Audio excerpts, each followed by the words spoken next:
presenta Ancapur haciendo el futuro Uruguay.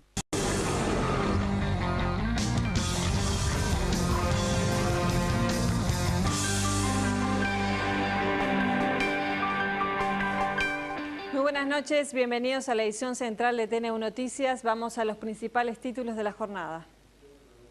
El Ministerio del Interior presentó una denuncia penal contra policías de la seccional de Carrasco, que no concurrieron a una denuncia alegando que no tenían patrulleros. Bonomi dice que este funcionario miente. El Banco de Previsión Social suspenderá las asignaciones familiares a quienes no cumplan con la contrapartida de enviar a sus hijos a la escuela. La propuesta del diputado blanco Luis Lacalle Pou de utilizar el lema Unión Cívica para un candidato único a la Intendencia de Montevideo fracasó por estar inhabilitado por la Corte Electoral. El INAU atiende a 5.500 niños y adolescentes víctimas de maltrato. Las cifras se conocieron al conmemorarse hoy el Día Internacional contra el Maltrato Infantil. El año pasado la Línea Azul recibió 435 denuncias. Hoy en la entrevista la exministra María Julia Muñoz, presidenta de la Comisión Honoraria de Lucha contra el Cáncer, enfermedad que es la segunda causa de muerte en Uruguay. La presidenta argentina Cristina Fernández recibió a su par brasileña Dilma Rousseff, en tanto Mujica dijo en su audición que hablará con la mandataria brasileña para mejorar las relaciones del Mercosur. Peñarol recibió el préstamo del Banco República de $20 millones a 15 años para construir su estadio. Desde las 22:15, Nacional enfrentará a Real Garcilaso en Cusco a 3.400 metros de altura por la Copa Libertadores de América.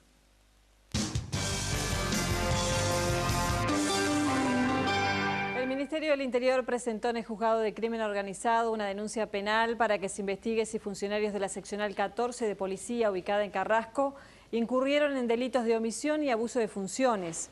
La denuncia sostiene que policías de esa dependencia dijeron a una vecina de la zona de Carrasco que denunció un robo que la seccional no tenía móviles. Luego de una investigación interna se determinó que al momento de la llamada debía haber al menos 4 patrulleros disponibles. Y el ministro del Interior, Eduardo Bonomi, aseguró que el policía que informó eso mintió. El policía le tenía que haber dicho, tuviera o no tuviera vehículos, que llamaba al 911, que tiene el control de todos los vehículos, de las comisarías, de la Guardia Republicana, del Grupo Especial de Patrullaje Preventivo, de Radio Patrulla, y como lo tiene georreferenciado a cada vehículo, podía enviar para la casa el más cercano. Eso no se hizo. Luego hubo versiones de que el patrullero estaba en la custodia de un jerarca del ministerio, lo cual no es cierto.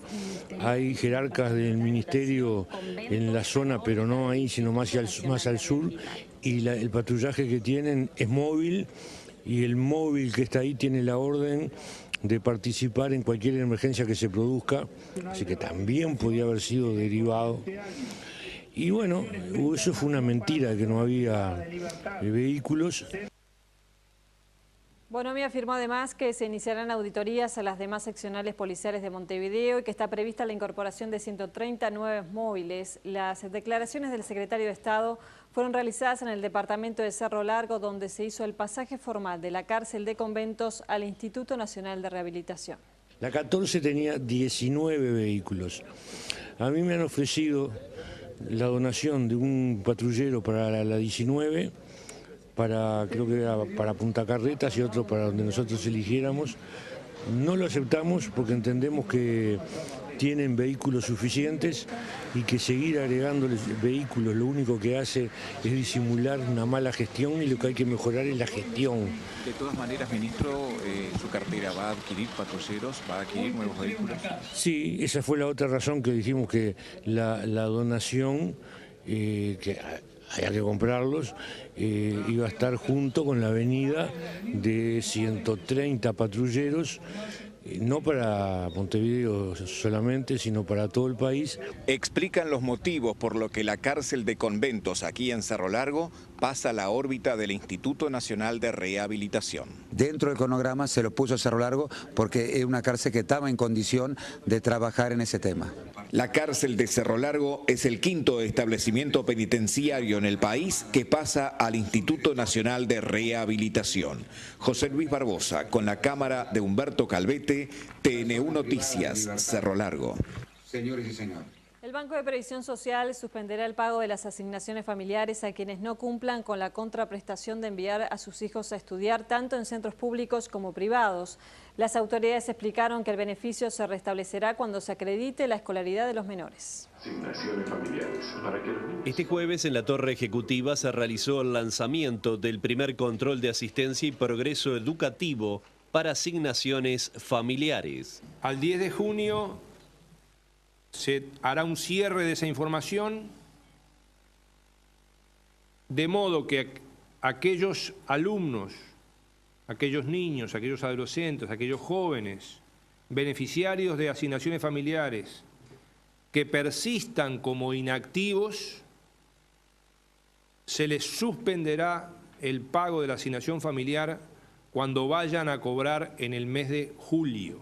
El ministro de Desarrollo Social enfatizó que el nuevo sistema no tiene fines de ahorrar recursos. No tiene un objetivo fiscal esto, y menos aún punitivo, es decir, castiguemos a los que no van a la escuela, pero al mismo tiempo, ¿no?, la herramienta del no cobro de la asignación familiar es una herramienta muy poderosa para estimular la presencia de los muchachos en la escuela, en el liceo y en la UTU. Por su parte, el ministro de Educación destacó la iniciativa y el impacto que puede tener en la reinserción estudiantil. No se trata de un apoyo económico, se trata de un elemento más que se suma a lo que son todas las políticas, el esfuerzo que se está desplegando para asegurar continuidad educativa, para asegurar la culminación de los ciclos educativos. El INAU atiende a 5.500 niños y adolescentes víctimas de maltrato. En la mayoría de los casos, los agresores son familiares directos. En el Día Mundial de la Lucha contra el Maltrato Infantil, el organismo presentó un informe sobre el sistema de protección a la infancia y la adolescencia. El presidente del INAU reflexionó sobre el funcionamiento de la línea azul, que a través del 0800 5050 recibe denuncias sobre violencia familiar, específicamente dirigida a niños y adolescentes. Cuesta después probar la agresión. Entonces usted tiene una situación que es increíblemente paradójica. Los niños y las niñas que denuncian esto terminan en el INAU, de los cuales tenemos un número muy importante, y los agresores siguen en sus casas. El INAU atiende actualmente unos 5.500 niños y adolescentes que reportan casos y denuncias que llegan al organismo. De un total de 435 situaciones atendidas por la línea azul, el 54% corresponde al sector femenino y el 46% al masculino. En cuanto a los agresores, el 78% corresponden a familiares directos, el 46% son los padres y el 25% las madres. Esta es una fuerte responsabilidad para el trabajo de la institución. Las niñas y los adolescentes deben crecer en un seno familiar y no en una institución. Pero frente a los mandatos judiciales, en primer lugar tenemos que cumplirlo, y en segundo lugar, efectivamente, ante la situación de abuso, lo primero que hay que hacer es retirar a la víctima del lugar en donde convive, entre comillas, convive con los victimarios. Información política. El acuerdo entre blancos y colorados para tener un candidato común a la Intendencia de Montevideo no podría utilizar el lema Unión Cívica porque está inhabilitado por la Corte Electoral. La idea fue propuesta por el diputado blanco Luis Lacalle Pou. El senador de Vamos Uruguay, Ope Pasquet, considera que hay que discutir los caminos con más tranquilidad.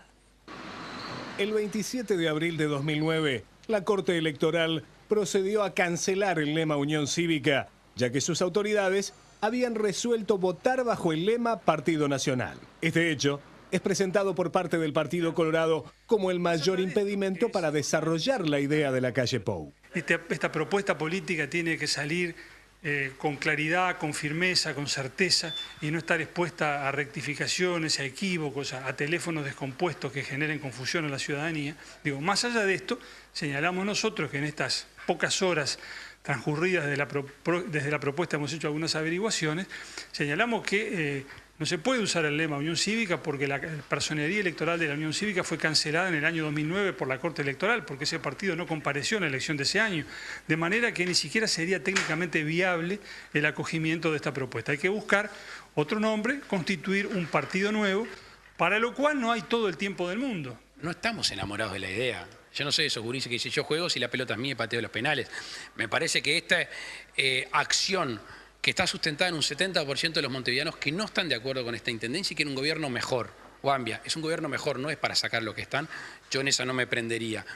Que hay un lema como la Unión Cívica que tiene autoridades, tiene carta de principio, alcanza a ir pasado mañana con 1.300 firmas a la Corte y quedar nuevamente autorizado, es una idea. Yo creo que a veces los políticos hablamos muy lindo, muy bonito, pero cuando tenemos que concretar siempre le encontramos un pero. El plazo legal para presentar un nuevo lema de cara a las municipales de 2015 vence en enero próximo. Ante la gran demanda de camas de CTI y la cercanía del invierno, la Administración de los Servicios de Salud del Estado ACE y el Ministerio de Salud Pública desarrollan estrategias para que no se produzca un desborde en los servicios. Es un problema grave.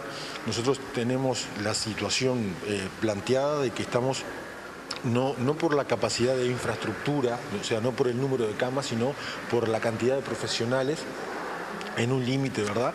Y es un riesgo que estamos evaluando desde el Ministerio permanentemente, ¿verdad? Para todo el sistema, la posibilidad de que no hayan las camas que se necesiten. Según Silva, en los últimos 3 años, ACE aumentó la cantidad de camas de CTI en forma sostenida. A esto debe sumarse que por ser las camas del CTI propias del sistema, siempre se hacen contrataciones a los prestadores privados. Actualmente se trabaja además para implementar estrategias que permitan disminuir los requerimientos de camas de CTI. Que ya sea disminuyan la entrada de pacientes a los CTI o apuren, digamos, o fortalezcan la salida a unidades de cuidado especial, tratando de dejar las camas de cuidados intensivos propias reservadas para aquellos casos que así lo merezcan. Según la jerarca, hay un alto porcentaje de camas de CTI que están ocupadas por personas que han sufrido accidentes de tránsito y ha aumentado el número de ingresos por situaciones de violencia. Por este motivo, y previendo que se aproxima el invierno, época de mayor demanda de camas de CTI, el Ministerio prepara estrategias. Este año vamos a invertir 50 millones de pesos en la contratación de recursos humanos supernumerarios. El año pasado invertimos 35 millones de pesos para la contratación de recursos humanos supernumerarios en el periodo de junio a octubre. En algunos hospitales nosotros vamos a adelantar el inicio del plan de invierno en el año 2013 y semanalmente hay reuniones en el Ministerio en el marco de lo que se llama el Plan Pueden, el Plan de Urgencia y Emergencia como estrategia nacional. Consultada sobre el caso de una mujer de 62 años que falleció luego de una infructuosa búsqueda de cama libre en el CTI, la jerarca dijo lo siguiente. Con tantas otras situaciones de fallecimiento que ocurrieron en los últimos días. El Fondo de Naciones Unidas presentó el resultado de un análisis sobre los jóvenes y cómo es la transición hacia la adultez. Se tomó la maternidad como principal evento que determina la llegada de las adolescentes al mundo adulto. Se constató una gran brecha entre la realidad de las adolescentes de sectores socioeconómicos bajos y los jóvenes de sectores con mejores condiciones. La investigación mostró que hay 2 modelos de transición a la maternidad en la sociedad uruguaya. Por un lado, las adolescentes que lo hacen de forma temprana, antes de los 20 años, que son quienes viven en entornos socioeconómicos precarios, con bajos niveles educativos y que residen en el interior del país. Por el otro, las jóvenes que tienen su primer hijo de manera más tardía, cerca de los 30 años, que crecieron y se desarrollaron en un contexto de más alto nivel educativo y residentes en Montevideo. Para la mayoría que tienen su primer hijo a una edad más temprana, este es el primer paso a la adultez.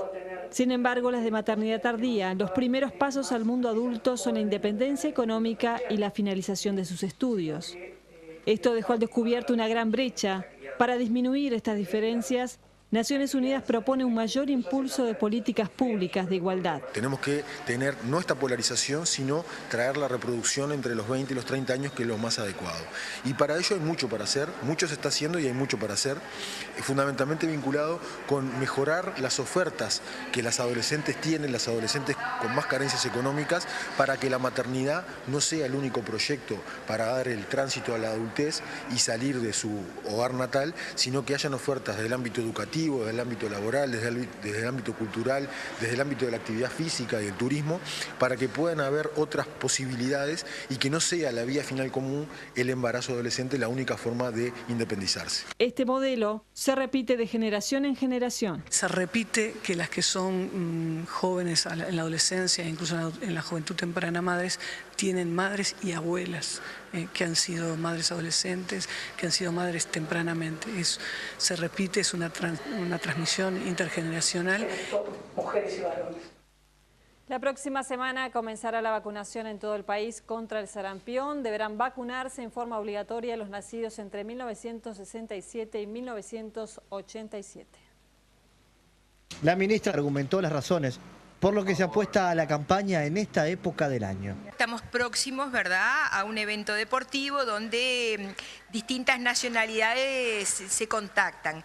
Entonces, ese es un evento, ya pasó en el anterior Mundial de Fútbol, que hubo casos de sarampión, de alguna forma, por el contacto entre poblaciones susceptibles, ¿verdad?, con poblaciones que tenían la enfermedad.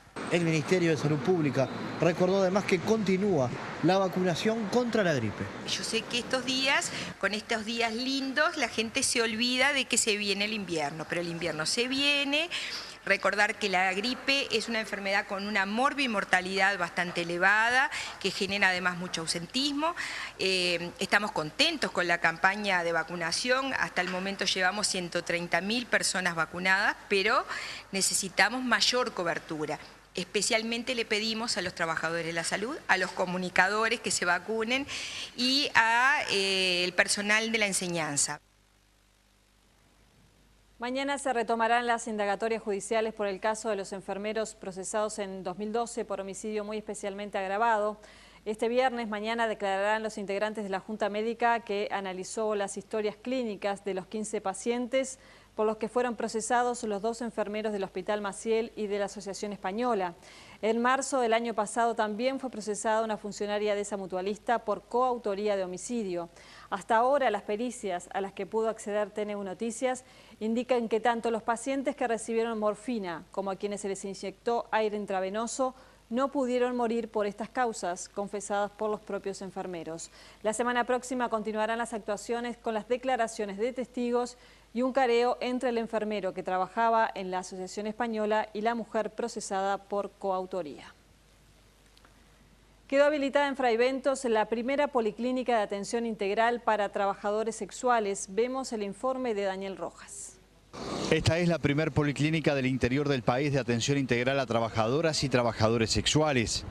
Funciona la órbita de la atención primaria de salud, con un equipo multidisciplinario que atiende una vez por semana.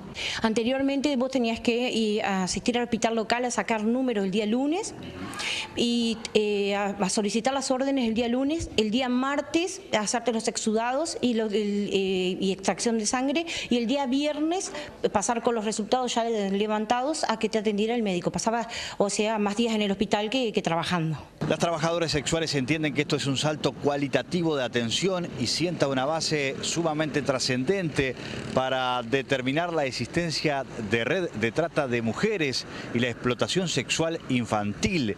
De hecho, sostienen que actualmente varias mujeres cruzan desde Argentina para trabajar en Uruguay. Están viniendo mujeres argentinas a trabajar en Uruguay en condiciones que las uruguayas creo que no lo permitiríamos, por más que muchas de nosotras hayan pasado por las redes de trata y tráfico, pero son mucho más despotas y mucho más dolorosas, ¿no?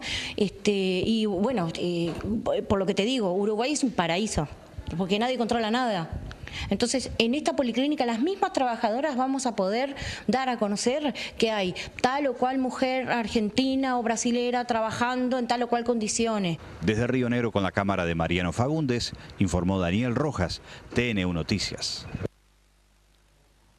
La Suprema Corte de Justicia le respondió al Parlamento sobre el traslado de la jueza Mariana Mota. La Corte indicó que el traslado de la órbita penal a la civil no disminuyó su grado o remuneración y señaló que el funcionario existe para la función y no la función para el funcionario. El juez argentino Daniel Rafecas, quien entiende en varias causas por violaciones a los derechos humanos en su país, considera que a pesar de la decisión de la Suprema Corte de Justicia uruguaya, los delitos cometidos en dictadura son de lesa humanidad y por lo tanto no prescriben. Rafecas sostiene que la posición de la Corte Interamericana de Derechos Humanos es la que debe primar en los países que suscriben los tratados internacionales. La cuestión en definitiva va a terminar, seguramente va a terminar en la Corte Interamericana de Derechos Humanos, nuevamente. Es decir, hay un tribunal internacional que vigila el cumplimiento de parte de los países miembros de la normativa establecida en los tratados internacionales. Y el mensaje de la comunidad internacional, permítame decirlo, es muy claro en este sentido. Se deben remover todos los obstáculos, materiales y jurídicos, para impedir que estos crímenes queden impunes.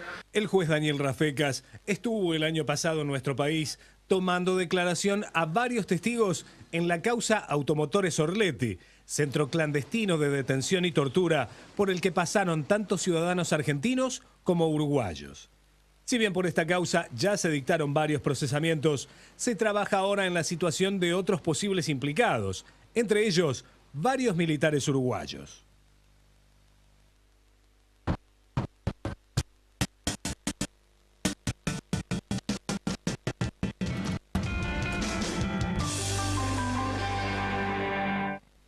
El presidente José Mujica dijo en su audición radial que es necesario implementar políticas de integración regional, sobre todo con Brasil, para mejorar la calidad comercial del Uruguay. El primer mandatario puso como ejemplo la posibilidad de desarrollo que tiene la industria naval si se logran estos acuerdos.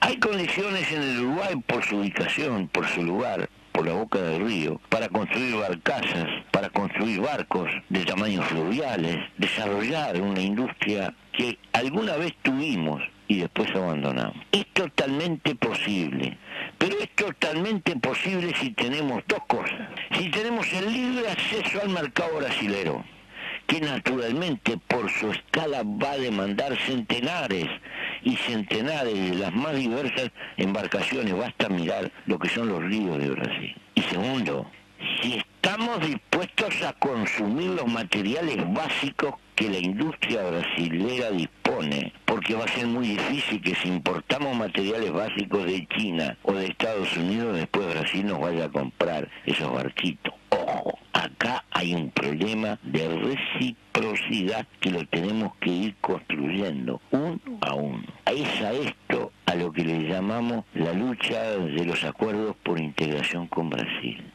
Y hoy procuramos empezar a establecer una política que permita ir avanzando, acumulando experiencia y avanzando para seguir creciendo, fundamentalmente crecer en valor, que es lo que va a determinar a la larga el aumento del poder adquisitivo de la sociedad uruguaya. La tasa de desempleo en Brasil en marzo fue de 5,7%, con una reducción de 0,5% respecto al mismo mes del año pasado. La información económica la aporta el Instituto Uruguay 21. Vemos ahora la cotización de las principales monedas en el mercado de cambios. La cotización de la moneda es una presentación del Banco República, el banco del año. El dólar en la compra continúa a 18.70, mientras tanto en la venta subió a 19.20. El dólar interbancario billete 18,953. Se mantuvo el peso argentino 1.90, 2.90. Subió el real 8.60, 10.10. Y el euro billete por su parte bajó en la compra a 24.15 y subió en la venta a 25.15. La unidad indexada 2,5939.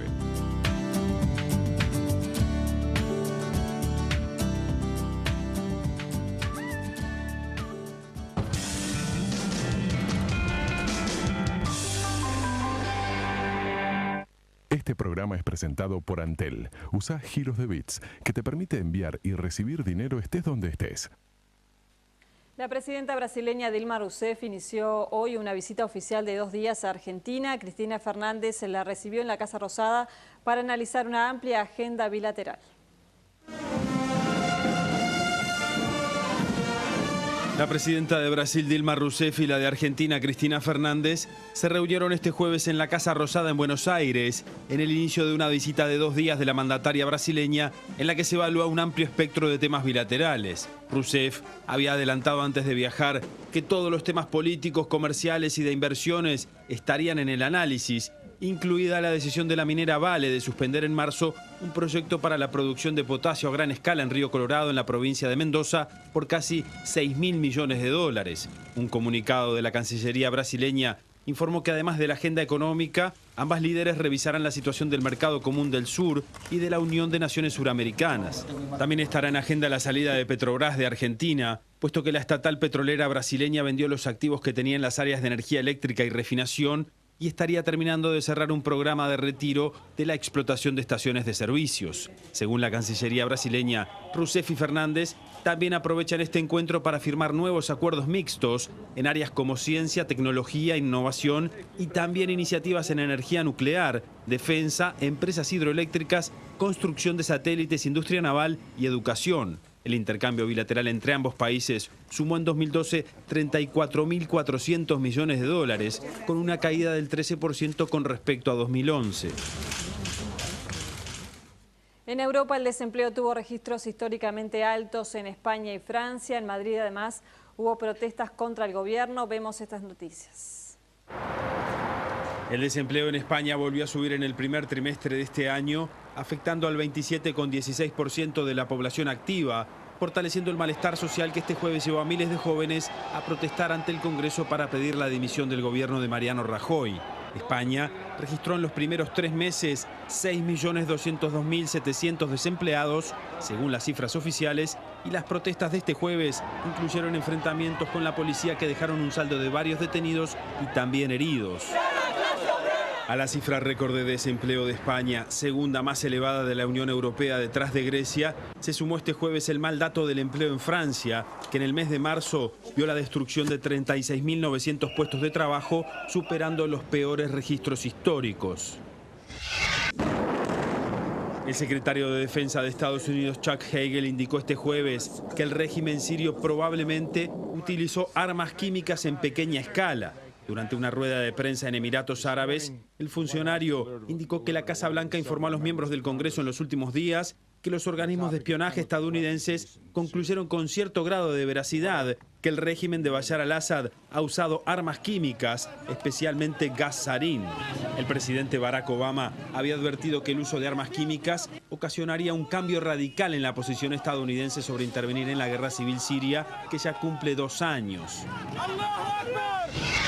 Luego de una larga sesión y un durísimo debate entre el oficialismo y la oposición, la Cámara Baja de Argentina aprobó en general, en el amanecer de este jueves, por 130 votos a favor y 123 en contra, una de las varias iniciativas de reforma judicial en debate, en este caso la modificación del Consejo de la Magistratura y la elección popular de sus miembros, un proyecto que ahora deberá volver en revisión al Senado.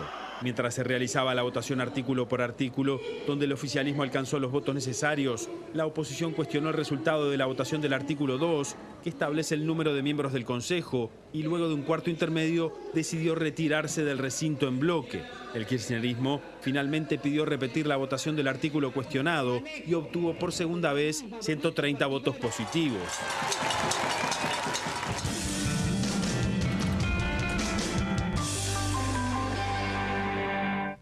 Buenas noches para todos. Uno de los temas del día fue el estadio de Peñarol, nuevamente. En este caso, el préstamo del Banco República aceptó otorgar 20 millones de dólares, pero ajustando detalles de la garantía. Y les vamos a contar por dónde viene un poco la historia de este tema, la aceptación, pero claro, por un lado se intenta poner la recaudación, que es, tanto Peñarol Nacional recauda mucho dinero en cada partido, un promedio de $10 cada entrada, con 20, 30.000 o 40.000 personas en los estadios son $400.000 por partido, 300.000. Y también los derechos de televisión. Cobra Peñarol $280.000 mensuales, $3 millones al año, más o menos. O sea que en 10 años serían $30 millones. Estaría ese préstamo para el estadio de Peñarol, para comenzarlo a construir, como lo adelantaron también en septiembre y en diciembre, solamente ajustando esos detalles de la garantía. Y todos buscan algo en su institución. Llegó H hace poco a Nacional, Eduardo H, y también quiere construir, porque se lo adelantó a Televisión Nacional antes de viajar a Perú, un club social en la avenida 8 de octubre. Un club social, Nacional teniendo 5 o 6 mil socios que uno le puede ofrecer, porque hoy los socios que tenemos son socios de corazón, ayudan y casi no reciben nada, más que poder ir gratis al estadio. Nacional, con todo el terreno que tiene acá entre 8 de octubre, lo que se dice la blanqueada, entre acá y el Parque Central, poder hacer un club que tenga piscina, gimnasio. En febrero Nacional tenía 60.000 socios en la nómina y se proponía llegar a los 100.000 en este año 2013. Vamos a hablar de la fecha, se va a jugar la 10ª y se va a dar algo diferente. Peñarol va a tener que salir del Estadio Centenario, va a tener que ir a jugar frente a Defensor Sporting al Francini. Esto opina Tabaré Silva.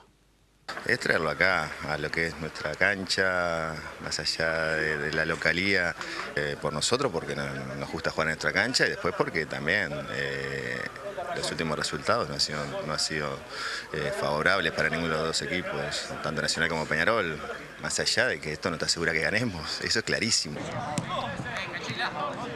Se podía haber dado que los dos grandes tuvieran que salir a jugar afuera. Sin embargo, el partido de Nacional y River se va a jugar el lunes 19:30 en el Estadio Centenario. En la misma práctica de Defensor conversamos con Rentería. Extranjeros en el fútbol uruguayo, ¿para qué vienen? ¿Qué los motiva a llegar a un fútbol que en realidad no paga grandes fortunas? Bueno, es amigo de Tabaré Silva, lo conoció en España y esto nos cuenta.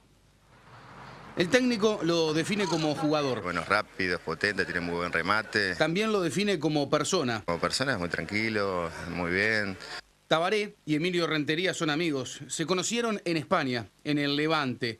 ¿Qué edad tenías? A los 17 años lo conocí. ¿No? Para mí fue un buen compañero donde siempre me estuvo aconsejando, ¿no? Nació el 9 de octubre de 1984. Su primer equipo fue el Levante de España. Se lo llevaron sin jugar profesionalmente en Venezuela. No nos esperábamos, ¿no? Salir de tan temprano de mi país. No es normal que lo encontremos en esa situación en Venezuela, que a los 16 años te ficha un club de fuera en Europa. Así fue pasando el tiempo. España, Estados Unidos, Venezuela. 8 equipos profesionales y... En el medio, lesiones. No jugué muchos partidos, empecé a jugar fue a los 20, por ahí 21 y... Terminó el contrato con el equipo español. Importante fue su llegada al Caracas, venezolano, en donde jugó Copa Libertadores. La liga venezolana mejora, también su selección. Ya para nosotros ya no es normal que fichan un venezolano pues, de Europa, ¿no? Como está Ronald Vargas, como han fichado muchos jugadores que han salido del Caracas Fútbol Club. Le gusta leer de política, no es seguidor del chavismo, tampoco del actual presidente Nicolás Maduro. Recomienda periódicos venezolanos. El primero que veo siempre es Líder en Deporte, el segundo que veo es Últimas Noticias, es sobre la actualidad del país, sobre la política y todo. ¿Votar no pudiste votar? No, de votar no pude votar. Bueno, se vienen los octavos de final de la Copa Libertadores para el único equipo uruguayo que queda jugando esta Copa, para Nacional 22-15, frente al Real Garcilaso. La sorpresa de esta Copa Libertadores es un equipo nuevo que tiene una ventaja, juega a 3.400 metros de altura. Por eso Arruabarrena, que hoy cumple 20 años, hace 20 años que debutaba como jugador, es un técnico joven, llegó a Nacional, está prácticamente que debutando o iniciando su carrera, así como lo hizo Gallardo al frente de Nacional. Bueno, hoy tiene este objetivo con Nacional, que es seguir de largo la Copa Libertadores. Estadio Garcilaso, la máquina celeste, Real Garcilaso versus Nacional de Uruguay. Los tricolores jugaron en 11 oportunidades ante equipos incaicos por este certamen, 4 victorias, 4 empates y 3 derrotas. Nacional no gana en Perú desde el 2008, cuando en Tacna venció por mínima diferencia a Coronel Bolognesi con gol de Bruno Fornaroli. Último antecedente de Nacional en la altura de Cusco fue en la Copa Libertadores del 2008, cuando cayó 2-1 frente a Cienciano. Real Garcilaso fue fundado el 16 de julio del 2009 por iniciativa de exalumnos de la Universidad Inca Garcilaso de la ciudad de Cusco. Clasificó segunda en su grupo con 10 puntos detrás de Santa Fe de Colombia. Ganó 3 partidos, empató 1 y perdió 2, convirtió 8 goles y recibió 7.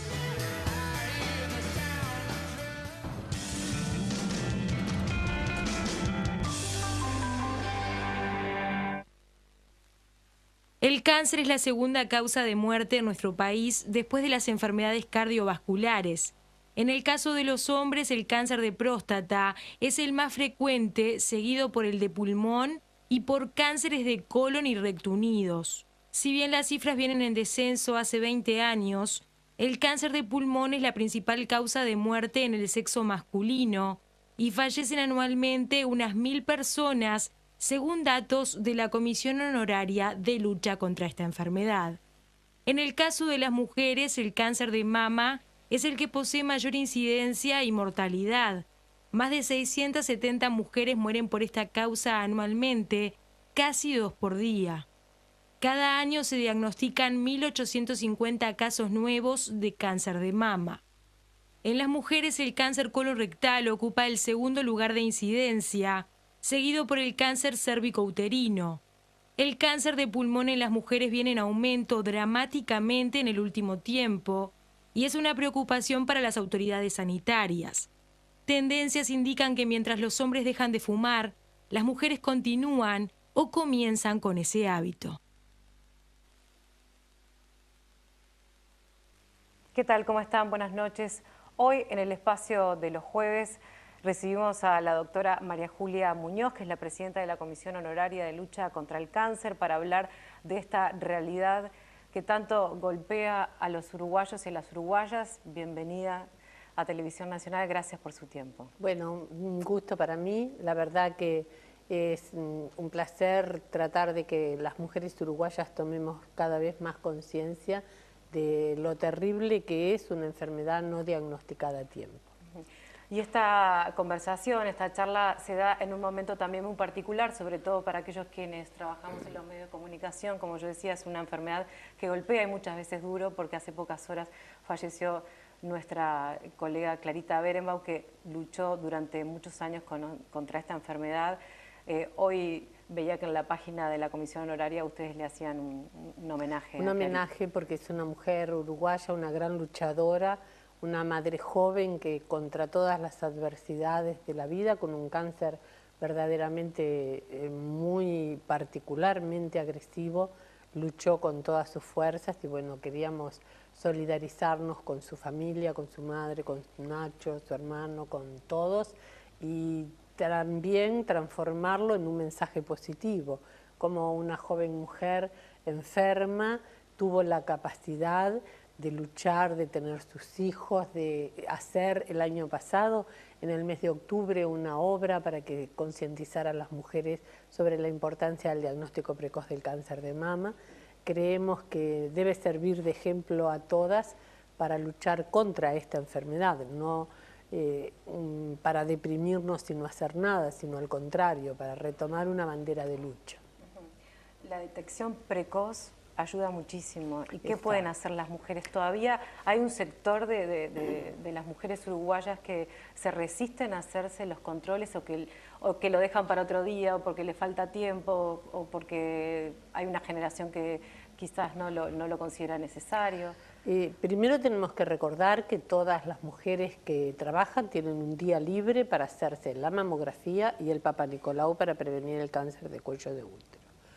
La mamografía, hoy el programa de la Comisión Honoraria llegó a las 500.000 mamografías. Prácticamente la mitad de las mujeres uruguayas han por lo menos una vez tenido un estudio.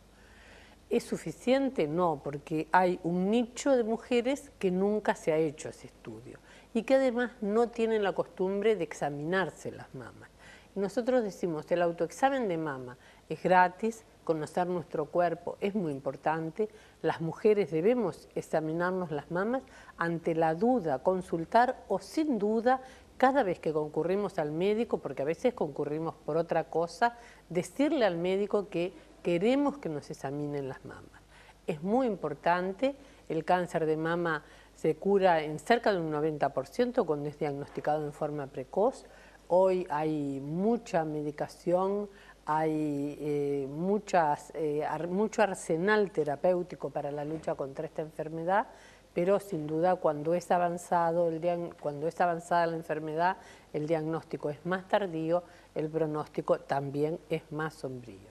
Y hay mamógrafos en todas partes del país, tanto en el sector público como en privado. A veces las mujeres nos dicen, me demora 1 mes, 2 meses, 3 meses. Es verdad, pero en realidad en ese tiempo la enfermedad no avanza. Lo importante sí es hacérselo, no dejar porque le demore en darle la fecha, sino concurrir a hacérselo y saber que tenemos un día libre para nosotros. ¿A partir de qué edad se recomienda hacerse una mamografía? Bueno, en realidad muchas veces es el médico el que tiene que pautar la edad, Cuando la mujer tiene antecedentes familiares, se debe comenzar más joven, los 25 años, y si no, en realidad a partir de los 40 y hasta los 65 años. Pero depende muchas veces de los antecedentes familiares, de las características que tiene la dieta de la mujer, de la obesidad, del sedentarismo. Todos esos son factores que coadyuvan a la aparición del cáncer de mama. Ni que hablar también que hay factores que muchas veces ayudan a desarrollar la enfermedad, como fumar, no precisamente unido al cáncer de mama, pero sino el crecimiento tumoral es mayor también en las fumadoras, por lo cual la vida sana, alimentación saludable, ejercicio físico, no fumar, son factores que ayudan en las dos primeras causas de muerte, enfermedades cardiovasculares y cáncer. O sea que existe la posibilidad de prevenir el cáncer. Sin lugar a dudas. No, en el momento no existe la posibilidad de erradicarlo como otras enfermedades infecciosas, pero sí de disminuir notoriamente las cifras que en nuestro país son muy altas. Y también pensamos que factores como la alimentación influyen fuertemente y el sedentarismo. Nosotros somos, siempre lo dice el doctor Vistabarro, un país de personas sentadas. Nos cuesta mucho el ejercicio físico y por eso ahora se organizó con el 6º movimiento SER de Danone, con el apoyo de Disco y todas las cadenas, una corre-caminata que fue verdaderamente muy exitosa, con muchas mujeres jóvenes corriendo para no tener cáncer de mama. Hablemos de la vacuna que ha generado tanta polémica y opiniones encontradas. ¿Cuál es la posición de la Comisión Honoraria con respecto a esta vacuna? La Comisión Honoraria tuvo desde hace tiempo una posición favorable a la vacuna conjuntamente con el Papa Nicolau. Es una vacuna que necesita una educación importante porque es una vacuna que debe ir unida a la prevención por el Papa Nicolau. La vacuna sola no evita el cáncer de cuello de útero. La vacuna disminuye la probabilidad de tener cáncer de cuello de útero en un porcentaje alto. Las niñas que no han tenido actividad sexual deben vacunarse y después deben hacerse el Papa Nicolau seriado como las que no se han vacunado. Deben vacunarse, deben darse la vacuna completa, o sea, deben darse las 3 dosis y el Ministerio ha hecho un muy buen programa con el consentimiento informado de las jóvenes que en realidad se comprometen después a hacerse los exámenes porque también el cáncer de cuello de útero sí es una enfermedad que puede disminuirse notoriamente en el país porque se conocen más los factores de riesgo, ¿no? María Julia, le agradezco muchísimo su tiempo.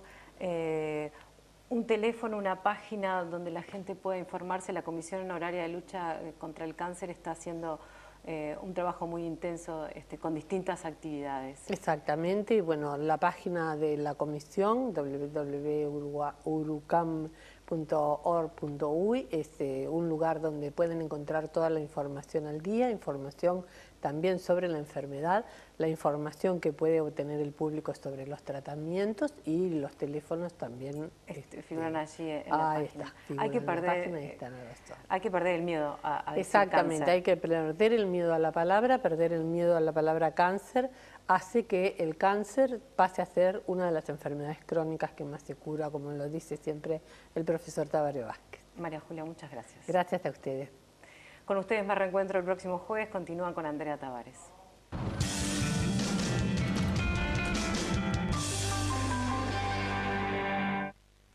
Se estrenó hoy en Montevideo otra película del británico Ken Loach, La verdad a cualquier precio.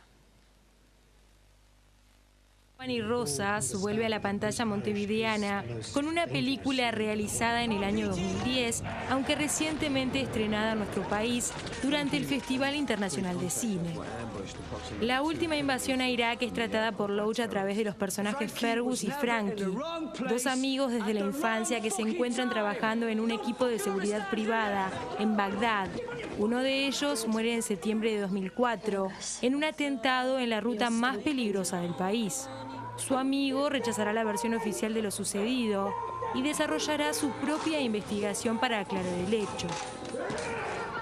Como nos tiene acostumbrado Ken Loach y su habitual guionista Paul Laverty, el film mezcla denuncia política y social con una buena estructura narrativa y la destacada escuela de actuación inglesa. La verdad a cualquier precio se estrenó este jueves en Cinemateca 18 y estará en cartel hasta el 8 de mayo. Vemos ahora el pronóstico del tiempo de Nubel Cisneros.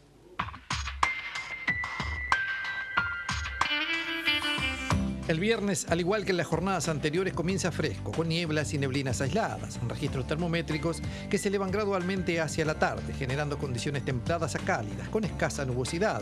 Y si hace planes para la noche, tendrá temperaturas agradables con cielo despejado. El sábado se inicia con mínimas moderadas y cielo escasamente nublado.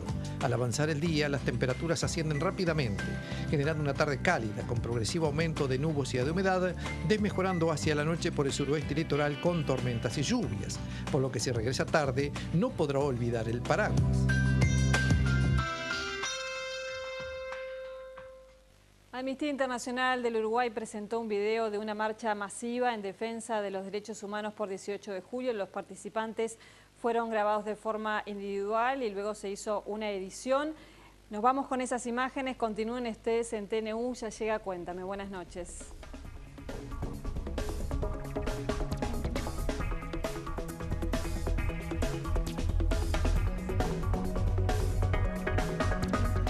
La atención de los medios. Y aunque la mayoría de las personas están a favor de la defensa de los derechos humanos, muchas veces para las organizaciones es difícil convocar una marcha masiva.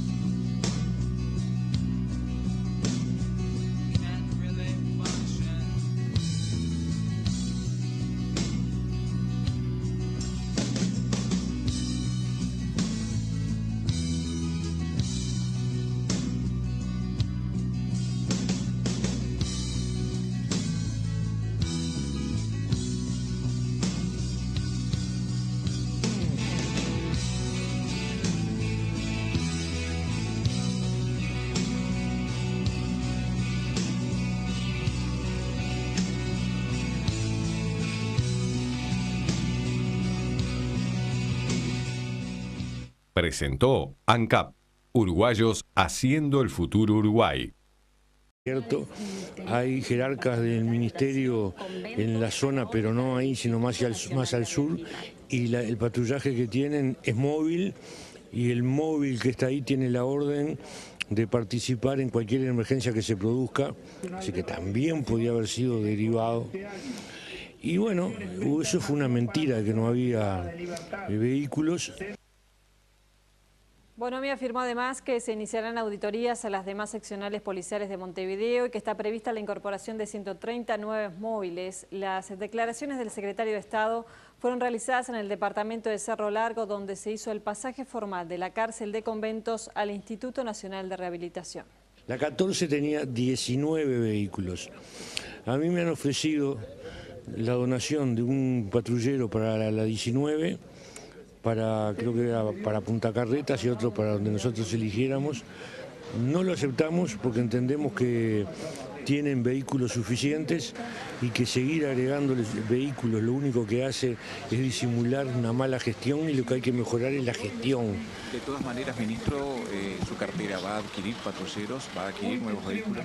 Sí, esa fue la otra razón que dijimos que la donación, que había que comprarlos, iba a estar junto con la venida de 130 patrulleros, no para Montevideo solamente, sino... Tiene fines de ahorrar recursos. No tiene un objetivo fiscal esto, y menos aún punitivo, es decir, castiguemos a los que no van a la escuela, pero al mismo tiempo, ¿no?, la herramienta del no cobro de la asignación familiar es una herramienta muy poderosa para estimular la presencia de los muchachos en la escuela, en el liceo y en la UTU. Por su parte, el ministro de Educación destacó la iniciativa y el impacto que puede tener en la reinserción estudiantil. No se trata de un apoyo económico, se trata de un elemento más que se suma a lo que son todas las políticas, al esfuerzo que se está desplegando para asegurar continuidad educativa, para asegurar la culminación de los ciclos educativos.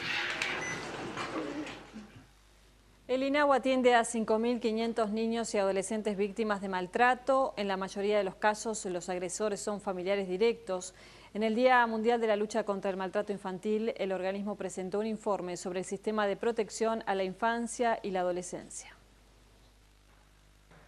El presidente del INAU reflexionó sobre el funcionamiento de la línea azul, que a través del 0800 5050 recibe denuncias sobre violencia familiar, específicamente dirigida a niños y adolescentes. Cuesta después probar la agresión. Entonces usted tiene una... Para todo el país. Explican los motivos por los que la cárcel de conventos aquí en Cerro Largo pasa a la órbita del Instituto Nacional de Rehabilitación. Dentro del cronograma se lo puso Cerro Largo porque es una cárcel que estaba en condición de trabajar en ese tema. La cárcel de Cerro Largo es el quinto establecimiento penitenciario en el país que pasa al Instituto Nacional de Rehabilitación. José Luis Barbosa, con la cámara de Humberto Calvete, TN1 Noticias, Cerro Largo. Señores y señores. El Banco de Previsión Social suspenderá el pago de las asignaciones familiares a quienes no cumplan con la contraprestación de enviar a sus hijos a estudiar tanto en centros públicos como privados. Las autoridades explicaron que el beneficio se restablecerá cuando se acredite la escolaridad de los menores. Asignaciones familiares para que los niños... Este jueves en la Torre Ejecutiva se realizó el lanzamiento del primer control de asistencia y progreso educativo para asignaciones familiares. Al 10 de junio se hará un cierre de esa información, de modo que aquellos alumnos, aquellos niños, aquellos adolescentes, aquellos jóvenes, beneficiarios de asignaciones familiares, que persistan como inactivos, se les suspenderá el pago de la asignación familiar cuando vayan a cobrar en el mes de julio. El ministro de Desarrollo Social enfatizó que el nuevo sistema no presenta ANCAP haciendo el futuro Uruguay.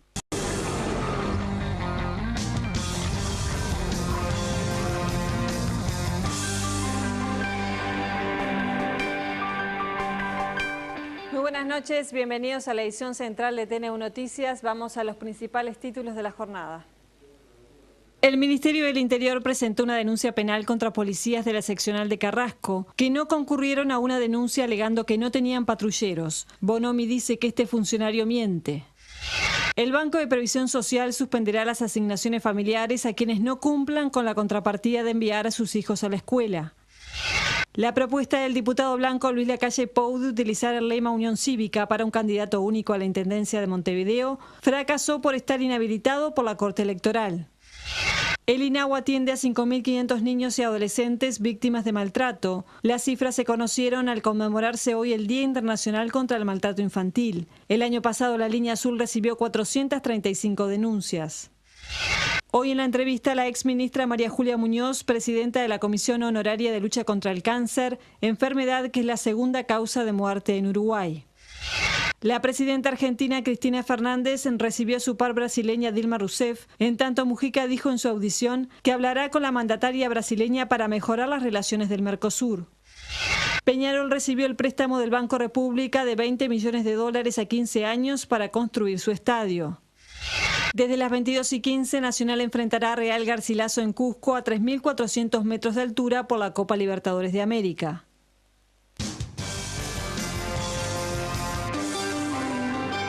El Ministerio del Interior presentó en el Juzgado de Crimen Organizado una denuncia penal para que se investigue si funcionarios de la seccional 14 de policía ubicada en Carrasco incurrieron en delitos de omisión y abuso de funciones.